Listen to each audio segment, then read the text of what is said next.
Today, we're doing a combination mock draft Monday and mock offseason. We're going to stir things up just a little bit on today's episode of Locked On Commanders.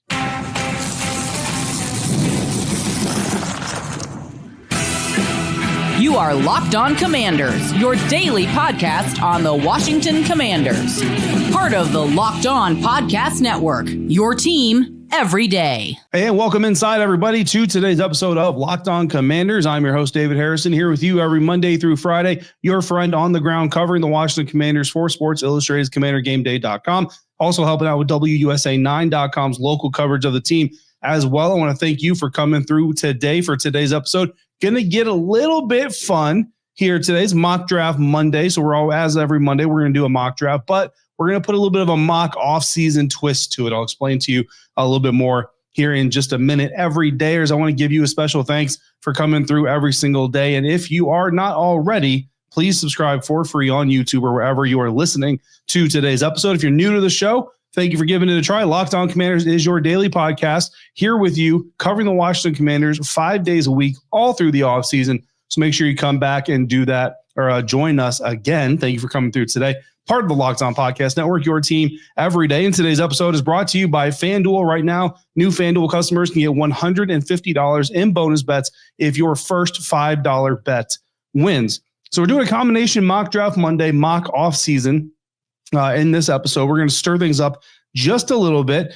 And we started this off by polling our insiders. And again, insiders are a group of Locked On Commanders listeners and viewers who get additional access to the show, additional access to me, bonus stuff, all kinds of stuff, including interacting in polls for shows like this one, where I asked them to vote on the top 3 position groups of need as they see it today for the Washington Commanders. And the results there: defensive end, number 1, offensive tackle, number 2, wide receiver, number 3. And before you revolt, insiders, I know I had you stack and rack 12 position groups, but don't worry, that data is going to be used later this offseason. For today's episode, however, we're only using the 3 at the top. And that's because my idea for today's mock draft Monday is going to go a little bit like this. We're going to throw down a re-sign, sign or trade, an NFL draft first-round player for each of these 3 groups, and then we're going to discuss which combination of players would provide the best outcome for the Washington Commanders this offseason. So a little bit of mock draft Monday, a little bit of mock offseason, since these are the 3 biggest needs. Again, according to our Locked On Commanders insider, and you want to become one of those, join subtext.com/LockedOnCommanders is where you go to sign up for that. I don't think we're going to get many re-sign selections or begging for that, but we're going to flesh out all of the categories to give you options in each of those 3 groups. So let's start with the number 1 need, again, voted on by our insiders, defensive end. Currently, the Washington Commanders have Dorrance Armstrong Jr., Devante Jean-Baptiste, Viliami Fehoko Jr., and Andre Jones Jr. under contract for the 2025 NFL season. You got basically 1 starting caliber player in that group, Dorrance Armstrong Jr., and a lot of potential there, especially with Devante Jean-Baptiste. I still like Andre Jones a lot. Didn't really get to see a lot of Viliami Fehoko Jr. in the season, but you kind of get where we're going there. Clelin Ferrell and Jalen Holmes are your only re-sign options right now. Spot Track currently lists Dante Fowler Jr. as a D-end, but the team designated him as an outside linebacker, so we're not including him in the D-end conversation. He'll be included in the outside linebacker conversation at a later date. So we're going that direction there. So of those options, if you're aiming to re-sign a starter, you got to go Clelin Ferrell, who started 10 games, played in 14 for Washington in 2024, finished with 3.5 sacks and 26 combined tackles. Now, 2 of his sacks came in weeks 1 and 2. He had 1 in each of those games. Ferrell is considered to be a better run defender, edge setter than pass rusher, but he got a grade of 55 overall in run defense by PFF this season, a 46.9 grade in tackling, the second lowest grade in his career so far. In fact, grades-wise, this was Ferrell's worst season as a pro when you look at the numbers as a whole. So not a great season for Clelin Ferrell. Still, Jalen Holmes is good depth, not starter material. So Ferrell is going to be the re-sign option for defensive ends. Now, on to the sign and trade option. Obviously, Myles Garrett is going to be defensive end number 1 in the sign or trade market. But the problem here is if you trade for him, it's going to cost you this year's number 1 overall pick if it happens before the NFL draft, which is how we're kind of operating here. It actually might not, given how hard the Browns are trying to dig into the we're not trading him. Could potentially happen after April, but because it might, we are going to give you some day 2 targets at the next 2 positions, wide receiver, offensive tackle, just in case, because obviously if you trade for Myles Garrett, you can no longer draft the number 29 overall tackle or receiver options, right? So back to Myles Garrett. He does turn 30 in December, but he's coming off his 7th straight season of 10 or more sacks, 6th Pro Bowl season of his career, 4th first-team All-Pro selection. I mean, the dude has been great. He's a Hall of Famer right now, but wouldn't it be great if Garrett spends so much time as a Browns player only to be ultimately remembered for what he achieved as a Commander, winning a Super Bowl among them? It would just be the most Browns fan thing ever to have to watch Myles Garrett go and more celebrated as a Commander than as a member of the Cleveland Browns. If we want to look at number 29 for the draft, I'm actually going to use Chad Reuter's NFL.com mock draft because it's a 3-rounder and we're going to need to dip into days 2 and 3 for some of these targets. If things go the way that Reuter has them going, literally Ohio State's JT Tuimoloau is not only available, but he is the pick at number 29 in Chad Reuter's recent mock draft. Said, quote, Tuimoloau will step up into the Commanders starting lineup as a rookie, using his explosive burst and strong active hands to play like a veteran from day one, just as he did with Ohio State, end quote. And I love the pick. Look, if you see the Ohio State helmets behind me on YouTube, obviously you're going to go, no, duh, you like the pick, but it's not just that. It's also Tuimoloau's talent, 12.5 sacks as a senior this last season, 23.5 sacks overall in his career. But there's also a deeper connection here. Tuimoloau is tight with Commanders linebacker Frankie Louvu, and he's worked out with both Louvu and Bobby Wagner in previous off seasons. I know for a fact that Frankie Louvu would love to have JT Tuimoloau in Washington if that potentially happens. We've talked about it. So that is our first group here, defensive end. That's how this is going to go. I'm going to give you a re-sign option, Cleveland Ferrell in this case. I'm going to give you a sign or trade option, Myles Garrett in this case.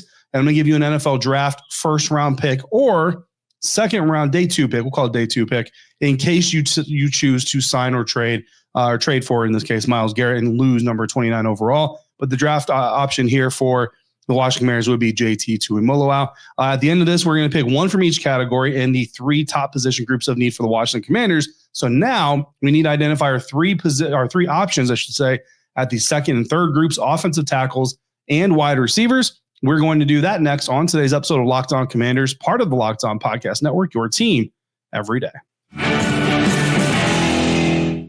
And we're doing so thanks to our friends over at FanDuel. When the games tip off, the NBA action is just getting started, and there's no better place to get in on it than FanDuel, America's #1 sportsbook. With FanDuel, you can place live bets throughout the game. So even if you miss the opening tip-off or you want to bet on a fourth quarter comeback, you can stay involved in the action. If you're looking for a bigger payout, you can even combine your live bets into a same-game parlay, which every day, as you already know, same-game parlays are kind of my jam. I love using FanDuel's live betting feature because it keeps every moment of the game exciting, whether I'm backing my favorite team or a late game rally or just picking a player to hit a clutch 3. I never feel like I've missed an opportunity to place a bet that I want to place. Plus, the app is incredibly easy to use.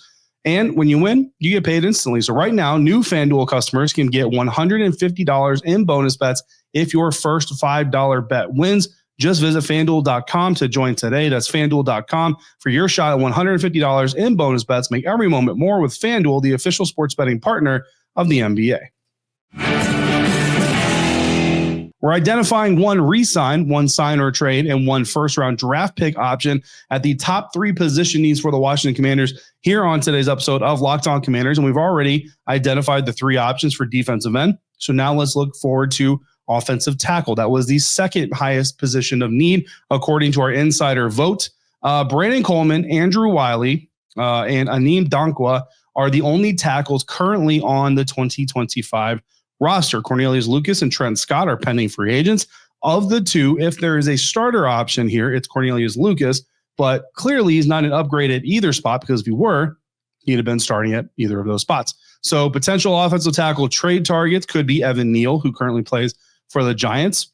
You're likely giving up a day 3 pick, and honestly, you're probably moving him to guard, similar to the way the Eagles did with Mekhi Becton when they signed him from the New York Jets. So probably doesn't fill a tackle need anyway. And to be quite honest with you, the Giants' former offensive line coach, Bobby Johnson, has extensive experience with Evan Neal.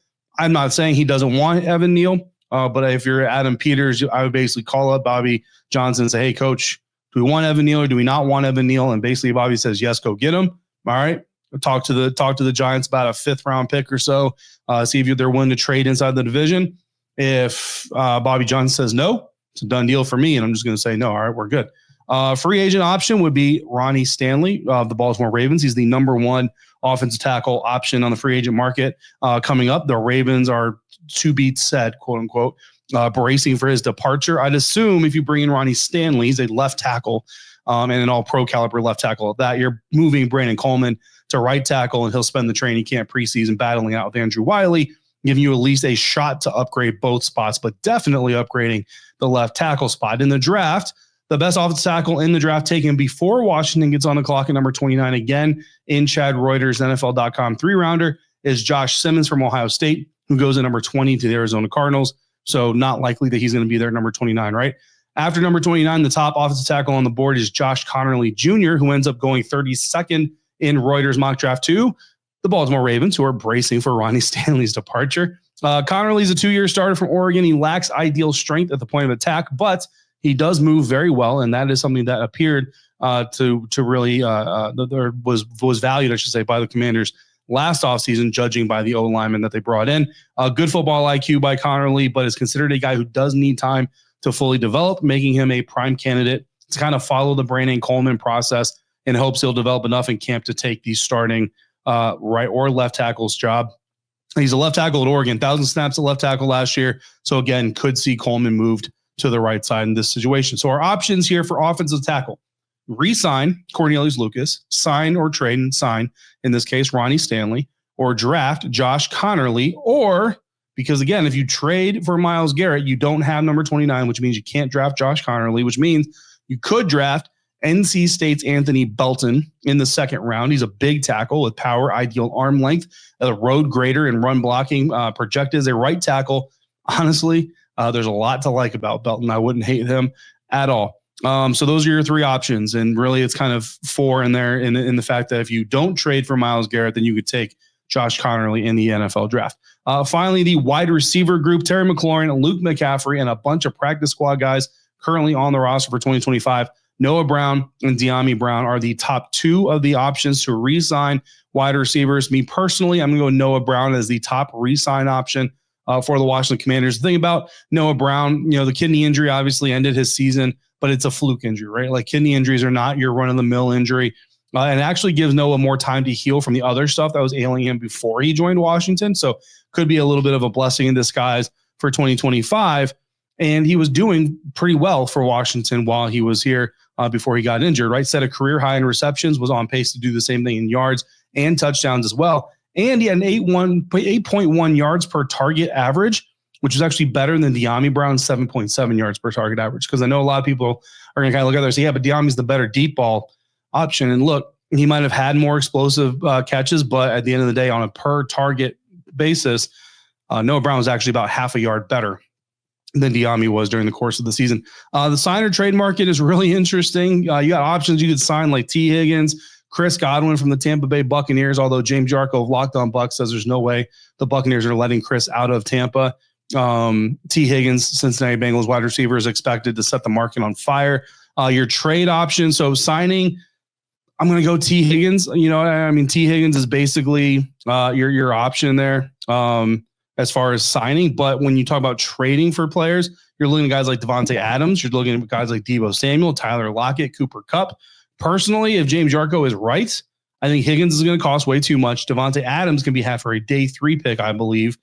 I'm going Devante Adams here. Devante Adams is going to be our sign/trade option, which obviously it's a trade option from the New York Jets. For the NFL draft, if you're trying to stick at number 29, you're looking likely at wide receiver Xavier Restrepo, who's a 5'9" slot out of Miami. I don't really like the fit there with Washington, so I'm actually going to put Matthew Golden out of Texas. He's a 6-foot versatile receiver as that number 29 priority pick.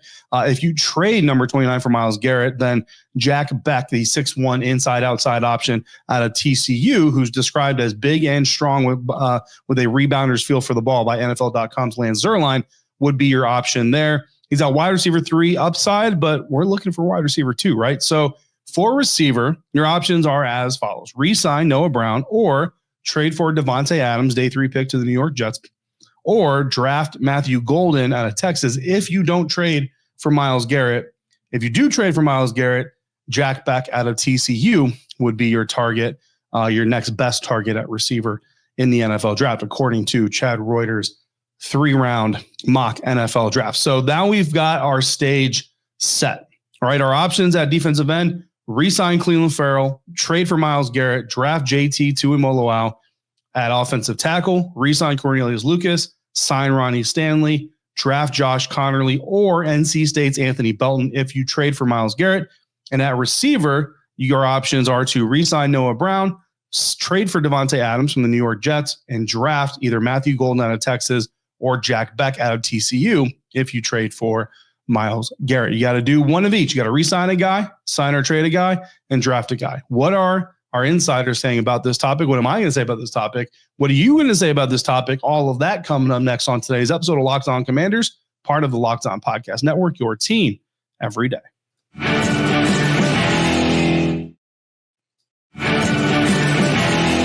Wrapping up today's episode of Locked On Commanders.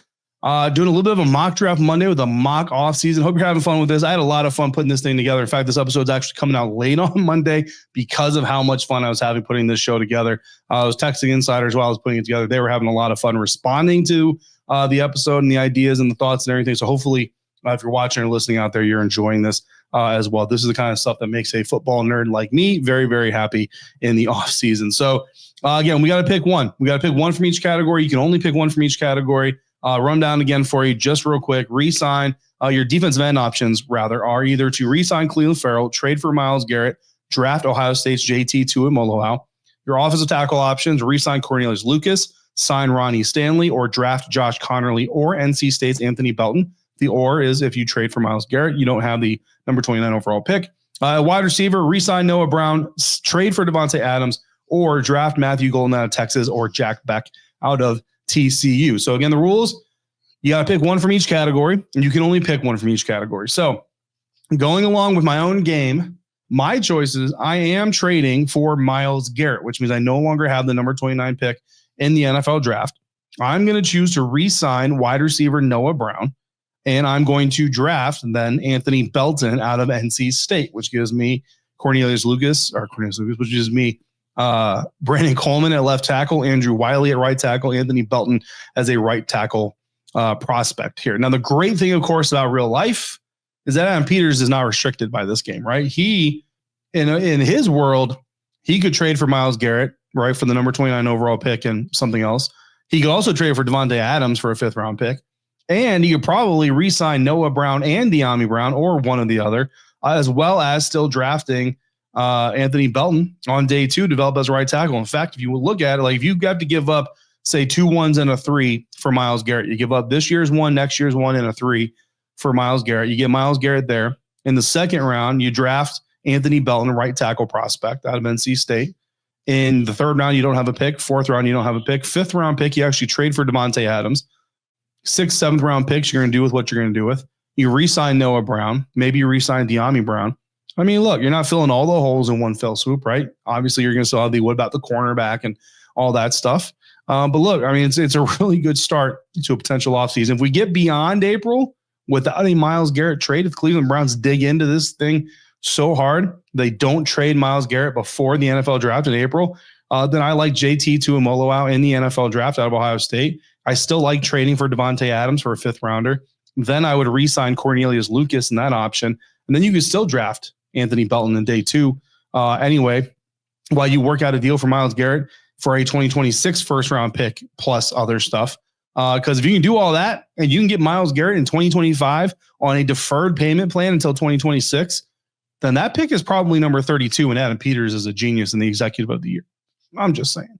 So the best thing actually for the other teams in the NFL would actually be for the Browns to be so stubborn that they don't pull off a trade for Myles Garrett before the NFL draft, because then whatever draft pick compensation they're going to get for him is going to come in 2026 while you get Myles Garrett in 2025. I would love that. Polled the insiders again. Polled the insiders, started this entire conversation, so I polled the insiders for their opinion here. We got a lot of differing opinions, but primarily trading for Myles Garrett, drafting Beck or another receiver. There was a couple of insiders who said, look, I'm going to re-sign Cornelius Lucas. I'm going to trade for Myles Garrett, but I'm not taking Beck on day 2 at receiver. I'm going to take a different receiver. So I got you. We all like who we like. But the overall consensus was trade for Myles Garrett, re-sign Noah Brown, draft Anthony Belton, which is literally what I picked. And I would love to tell you that we had differing opinions because it makes it more entertaining for the show. But I'm going to tell you the darn truth. And the darn truth is the insiders overall, I should say the insiders and myself, we are in lockstep. We're in lockstep is what I meant to say on this topic. The only option not really getting love is trading for Devante Adams, drafting JT Tuimoloau, and then re-signing Cornelius Lucas. That's the only option really not getting any love from the insiders here amongst these options. But I know that a lot of insiders really had fun with this topic as I was texting them about it. So I really hope you guys had fun with this again. It was something I had a lot of fun doing. That's how we're going to do mock draft Mondays. Every mock draft Monday is going to be a straight up boom, boom, boom, making picks. I want to kind of keep it interesting. I want to make it different every single week. So this is how we did it this week. In the next episode of Locked On Commanders, we'll dive into even more topics about the Washington Commanders. We're going to start our series of diving into these position groups, and we're going to do something similar to what we just did here. We're going to identify options to bring back for the roster, release or trade options, trade in or sign options, draft options as well. We're going to do as much homework as we can on all these position groups moving forward, starting in the next episode. In the meantime, if you got questions or comments, all you got to do is text me. To do that, all you got to do is become a Locked On Commanders insider at joinsubtext.com/LockedOnCommanders. For your next listen, check out the Locked On NFL podcast. In the morning, Tyler Rowland kicks you off with a double shot of NFL espresso. Tony Wiggins brings you in for some real NFL talk in the afternoon. It's the all-new Locked On NFL, and it's twice per day. As always, I want to thank you for making Locked On Commanders your first listen of the day, every day, everydayers. I want to thank you for coming through every day. Until we speak again, if you're out and about, please be safe, be kind, and I'll see you right back here next time for another episode of Locked On Commanders, part of the Locked On Podcast Network, your team every day.